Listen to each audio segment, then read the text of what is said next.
Hi guys, welcome to my channel. কোন চ্যানেলে ছাড়ছি সেটা জানি না, তো ওয়েলকাম টু মাই চ্যানেল। আর আজকে আমি আপনাদের বলবো মোটা থেকে রোগা হওয়ার কিছু ট্রিক্স। তো আমি আগে এরকম ছিলাম আর এখন এরকম হয়েছি, তো তার পেছনে অনেক ডেডিকেশন, অনেক কিছু আছে। মানে ট্রান্সফরমেশনের পেছনে অনেক কিছু আছে, অনেক গল্প, অনেক কাহিনী, অনেক কিছু আছে। তো আজকে আমি সেটাই আপনাদের সাথে শেয়ার করব।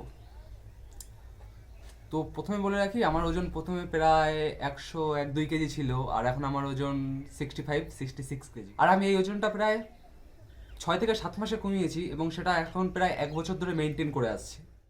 এখন প্রথম কথা হচ্ছে আমরা কিভাবে মোটা থেকে রোগা হব। তো তার জন্য প্রথমে যেটা করতে হবে সেটা হচ্ছে আপনাদের মাইন্ডসেট, যে আমরা এই জিনিসটা করব, করেই ছাড়বো।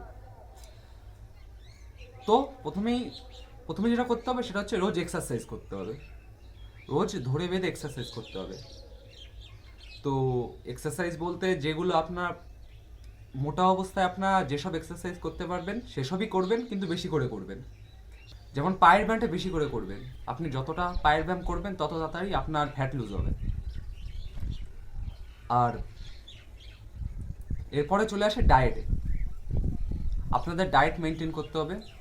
আমি যেমন যখন এই পর্যায়টায় ছিলাম, মানে মোটা থেকে রোগা হওয়ার পর্যায়ে, তো তখন আমি দিনে টোটাল 6টা রুটি খেতাম, ভাত খেতাম, যদি কখনো একবেলা ভাত খেতাম, আর হালকা পাতলা স্যালাড খেতাম। কিন্তু সবসময় আমি নিজের ব্যায়াম বা এই কার্ডিওর উপর ফোকাস করতাম। দিনে 5 কিলোমিটার দৌড়াতাম, সাঁতার কাটতাম 1 কিলোমিটার, আর সাইকেলিং করতাম। আর তাছাড়া ব্যায়াম করতাম, চেস্টের ব্যায়াম করতাম, লেগের ব্যায়াম করতাম। তো এই ওয়ার্কআউটের মাধ্যমে আমি প্রায় 6 থেকে 7 মাসে প্রায় আমার 30 কেজি ওজন কমিয়ে ফেলি। কিন্তু তার আগে প্রথমে আপনাদের করতে হবে মাইন্ডসেট। মাইন্ডসেট কী করে করবেন? মাইন্ডটাকে স্ট্রং করতে হবে, নিজেকে শক্ত করতে হবে। মনটাকে শক্ত করলে আপনি এইসব জিনিস ইজিলি করতে পারবেন। আমি দিনের পর দিন খেটেছি, তাই আজকে আমি মোটা থেকে রোগা হয়েছি। তো আপনাকে একটা লক্ষ্য স্থির রাখতে হবে যে আমি এই জিনিসটা করবই। কার্ডিওটা বেশি করে করতে হবে, আর ডায়েটটাকে ফলো করতে হবে। আর আমি মেনটেন কিভাবে করছি? মোটা থেকে রোগা হওয়া যায়, কিন্তু তারপর মেনটেন করাটা কঠিন। আপনি একবার মোটা থেকে রোগা হয়ে গেলেন, সবাই বলছে যে হ্যাঁ তুই তো রোগা হয়ে গেছিস, তুই তো রোগা হয়ে গেছিস। তারপর আপনি আবার আগে যা করতেন, প্রথমে রোগা হওয়ার আগে যা করতেন আপনি আবার তাই শুরু করলেন, সেটা কিন্তু করলে হবে না। জিনিসটাকে মেনটেন করতে হবে, না কিন্তু আপনি আবার দেখবেন আপনি রোগা থেকে মোটা হয়ে যাচ্ছেন। এবার মেনটেনটা করবো কীভাবে? রোজ ওয়ার্কআউট করব, ডায়েটটাকে একটুখানি ঢিলে দিলেও চলে, কিন্তু রোজ ওয়ার্কআউটটা করে ধরে রাখতে হবে। আর নিজের মাইন্ড সেট রাখতে হবে, যদি আজকে আমি ডায়েটটা ফলো না করি, আজকে যদি আমি বেশি ক্যালোরি কনজিউম করি, তাহলে কালকে সেটা আমাকে খরচ করে ফেলতেই হবে।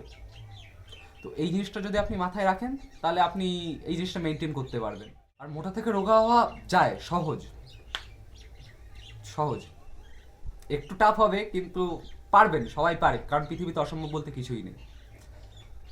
তো যদি আপনাদের ভিডিওটা ভালো লেগে থাকে, তো আপনারা ভিডিওটা শেয়ার করে দিন। আর আমি যা যা করেছি সেটাই আপনাদের বললাম। আমি কিন্তু কোনো রকম প্রোটিন পাউডার বা ওষুধ এইসব কিছুই ইউজ করিনি। শুধুমাত্র বাড়ির খাবার খেয়ে আর ওয়ার্কআউট করেই নিজের বডিটাকে কমিয়ে ফেলেছি। আর যদি আপনাদের ভিডিওটি ভালো লেগে থাকে, তাহলে এক্ষুনি ভিডিওটা শেয়ার করে দিন, যাতে মানুষের সাহায্য হয়। আর আমি মানুষের সাহায্য করার জন্য এই ভিডিওটা বানিয়েছি, নিজের কোনো ইন্টেনশন নেই। আর আমার বডি বানানোটা মেইন ফ্যাক্টর ছিল না, আমার মেইন ফ্যাক্টর ছিল মোটা থেকে রোগা হওয়া। তো মোটা থেকে যখন আপনি রোগা হবেন, যখন আপনি ডেইলি ওয়ার্কআউট করবেন, তখন আপনার বডি একা একাই ডেভেলপমেন্ট হয়ে যাবে, তখন আপনার মাসেল একা একাই ঠিকঠাক হয়ে যাবে। তো সেটাই।